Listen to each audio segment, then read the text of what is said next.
कांग्रेस नेताओं के बीजेपी में जाने का सिलसिला जारी। दमोह के सैकड़ों कार्यकर्ता बीजेपी में हुए शामिल। प्रदेश अध्यक्ष वी डी शर्मा और पूर्व मंत्री नरोत्तम मिश्रा ने दिलाई सदस्यता। पीएम मोदी ने कवर्धा को दी सौगात। पीएम ने किया केंद्रीय विद्यालय भवन का वर्चुअल लोकार्पण। 20.5 करोड़ रुपए की लागत से बना है भवन। छत्तीसगढ़ में पीएम आवास निर्माण के लिए दी जाएगी मुफ्त रेत। ग्राम पंचायतों में रेत घाट से फ्री रेत देने की घोषणा। भोपाल में भारत जोड़ो न्याय यात्रा को लेकर बैठक। वर्चुअली शामिल हुए पूर्व सीएम कमलनाथ। यात्रा की समितियों के सदस्यों के साथ हुई चर्चा। बस्तर में मलेरिया के बाद बड़ा फाइलेरिया का खतरा। अब तक सामने आए 91 फाइलेरिया के मरीज। प्रशासन ने अभियान चलाकर शुरू किया दवा वितरण और छिड़काव।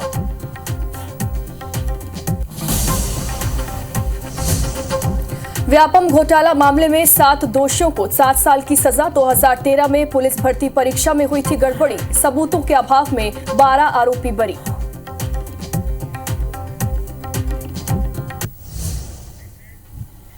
प्रायोजक हैं राजयोग पेंट। खुशियां आपकी, रंग हमारे।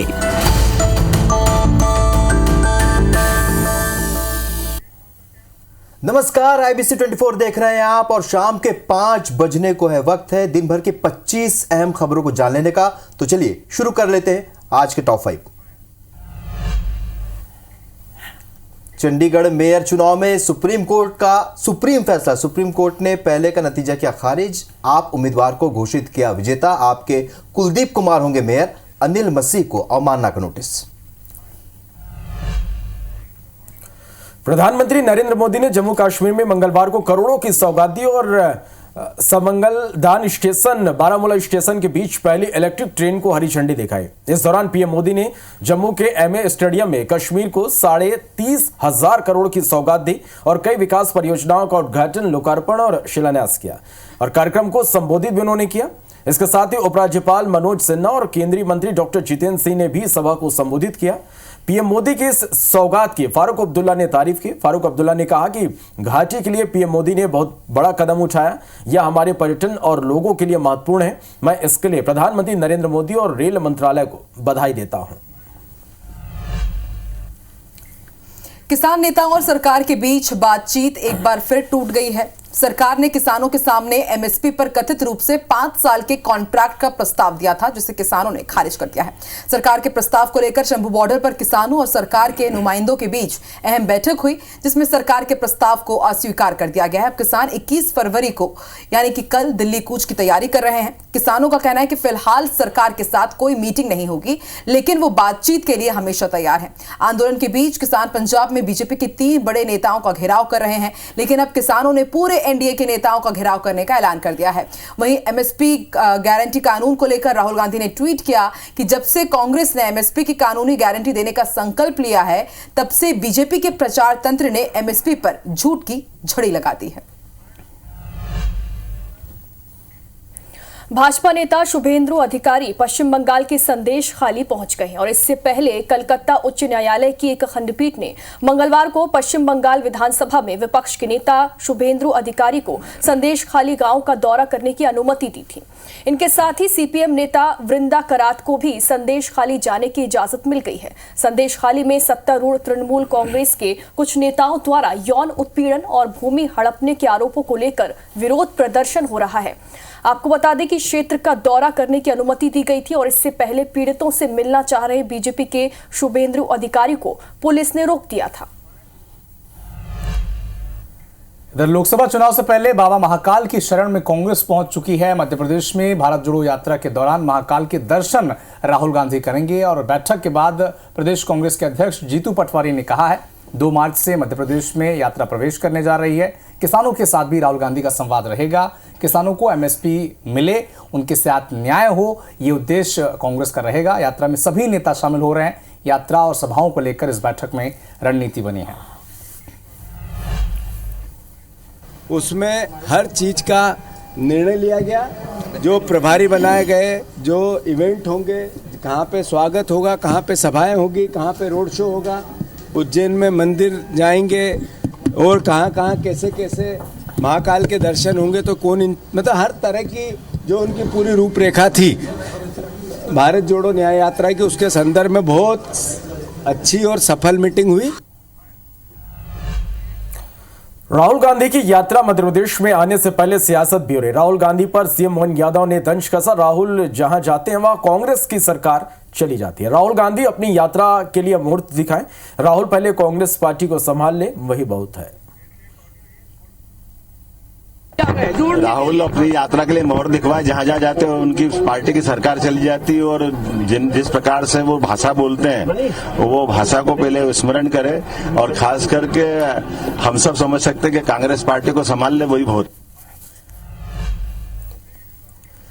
इधर कांग्रेस नेताओं के बीजेपी में जाने का सिलसिला लगातार जारी है। आज दमोह के सैकड़ों कार्यकर्ता बीजेपी में शामिल हो गए। दमोह जिला पंचायत के उपाध्यक्ष मंजू कटारे, बठियागढ़ जनपद पंचायत अध्यक्ष समेत 24 से भी ज्यादा जनपद सदस्यों और कांग्रेस कार्यकर्ताओं ने बीजेपी में प्रवेश किया। वहीं रिटायर्ड एडीजे समेत 2 दर्जन से भी ज्यादा अधिवक्ता भी बीजेपी में शामिल हुए। बीजेपी में शामिल होने पर इन सभी लोगों को प्रदेश अध्यक्ष वी डी शर्मा और पूर्व मंत्री नरोत्तम मिश्रा ने सदस्यता दिलाई।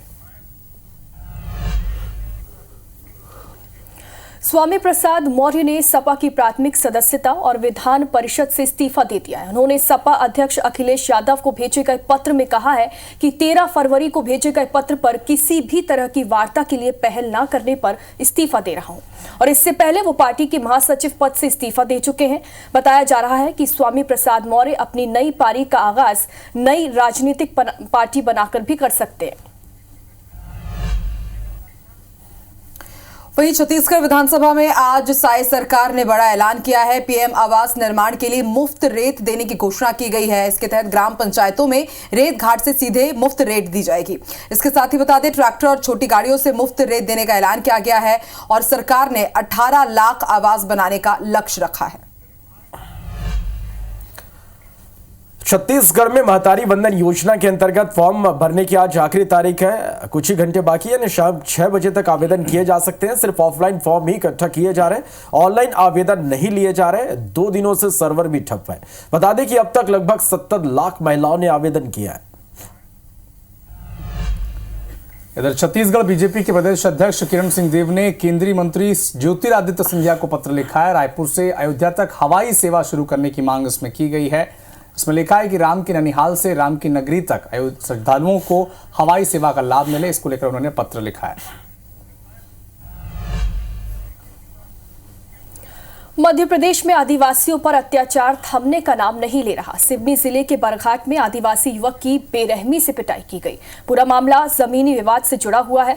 बरघाट में खुद को जनहितैषी बताने वाले बीजेपी नेता विजय सूर्यवंशी के परिवार के सदस्यों पर आदिवासी युवक संतोष काकोड़िया से मारपीट करने का आरोप लगा है।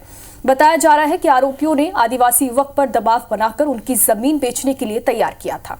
युवक ने जब इनकार किया तो परिवार के सामने उसकी पिटाई कर दी गई। पीड़ित ने अपने परिजन के साथ पहुंचकर एसपी और अनुसूचित जाति कल्याण थाना प्रभारी से इस मामले की शिकायत की है। परिजन की शिकायत पर थाने में केस दर्ज किया गया और वहीं पुलिस ने 7 आरोपियों को इस मामले में गिरफ्तार कर अब उनसे पूछताछ लगातार की जा रही है।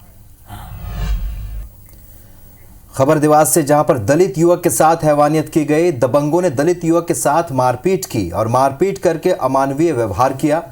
वीडियो सोशल मीडिया पर वायरल हो रहा है। आरोपी पुलिस की पकड़ से बाहर है। बैंक नोट प्रेस थाना क्षेत्र की घटना है।